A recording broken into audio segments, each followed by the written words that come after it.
que oui. Oui, Oui, docteur. c'est bon.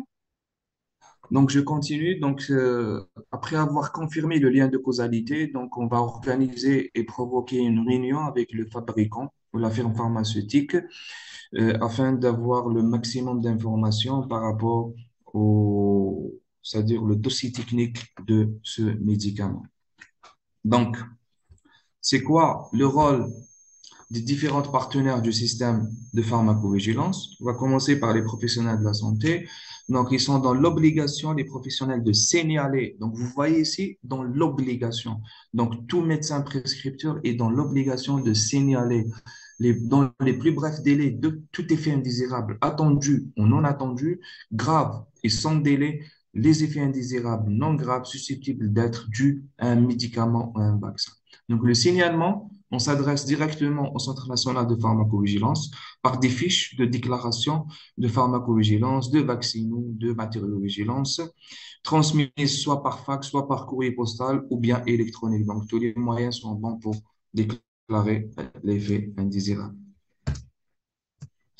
Le CMPM, donc, il est chargé, comme on a vu tout à l'heure, de recueillir ces effets indésirables survenus suite à l'utilisation de médicaments, de l'enregistrement et de l'évaluation et de l'exploitation de ces données-là. Donc, les données, on part de la fiche de déclaration. Donc, le CMPM évalue chaque observation et établit le lien, ce qu'on appelle l'imputabilité, établir le lien de causalité entre l'effet observé et la prise du médicament, du vaccin et autres. Donc, pour une observation donnée, le centre établit ce qu'on appelle l'imputabilité du médicament et un lien de causalité pour le vaccin. Donc, une fois analysé et validé cette information, cette imputabilité, donc les observations d'effets indésirables médicamenteux et post-vaccinaux sont enregistrées dans une base de données au Centre national de pharmacovigilance. Des travaux concernant la sécurité d'emploi des médicaments aussi, des vaccins. Le CMPM est chargé d'enquête et d'études sur la iatrogénie médicamenteuse, c'est-à-dire c'est les effets indésirables liés à l'administration du médicament. Donc, c'est les erreurs d'administration, c'est l'iatrogénie médicamenteuse. Il est aussi chargé de l'information. Donc, le Centre national est un centre de renseignement par définition et d'information sur les médicaments, les vaccins et les dispositifs médicaux. Le comité ad hoc, donc, il a pour rôle de se réunir suite à la survenue d'un effet indésirable grave ou mortel ou alors trop fréquent, afin d'évaluer les données des différents partenaires, puis les transmettre, euh, pardon, un rapport au ministère de la Santé afin d'enclencher une pharmacovigilance intensive, c'est-à-dire euh, faire un suivi, donc c'est ça la pharmacovigilance intensive, faire un suivi dans le temps du produit qui a posé problème, donc, et alerter les utilisateurs par rapport à la probabilité d'événements indésirables ou d'incidents indésirables liés à l'utilisation de ce produit. Donc, émettre aussi des recommandations d'utilisation et il a comme rôle aussi de retirer soit un lot ou bien tous les médicaments du marché. Donc, on a, c'est-à-dire, c'est ça les différentes actions, plutôt les décisions du comité ad hoc. Donc, déclencher la pharmacovigilance intensive, émettre des recommandations d'utilisation quand il y a un souci sur les bonnes pratiques d'utilisation de ce médicament, soit il recommande de retirer un lot si l'enquête s'avère que le problème est uniquement lié à juste un numéro de lot et non pas au médicament en entier, ou bien retirer carrément le médicament quand tous les lots sont incriminés dans l'événement indésirable.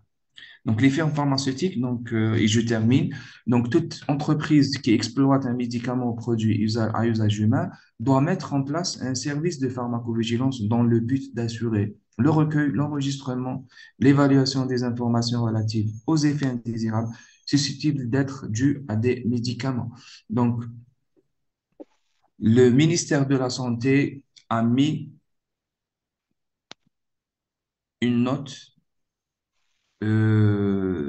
qui stipule que toute firme pharmaceutique est dans l'obligation d'avoir au moins un service ou un département de pharmacovigilance. Donc, si une firme veut s'installer et vendre ses produits en Algérie, elle est dans l'obligation d'avoir ce département de pharmacovigilance.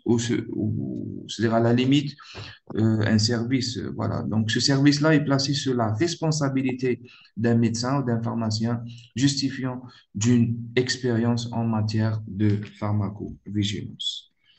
Et je pense que j'ai terminé. Donc, je ne sais pas si vous avez des questions, euh, vous êtes les bienvenus, ou bien on a tout compris.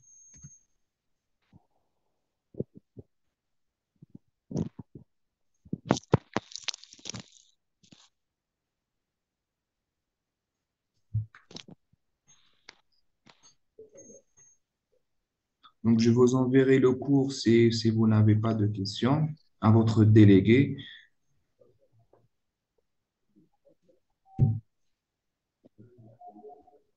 OK, donc apparemment, il n'y a pas de questions. Donc, je vous remercie pour votre attention. Docteur, Oui, docteur, il y a une étudiante qui vous dit, s'il vous plaît, professeur, vous pouvez nous donner des exemples de QCM comme TD.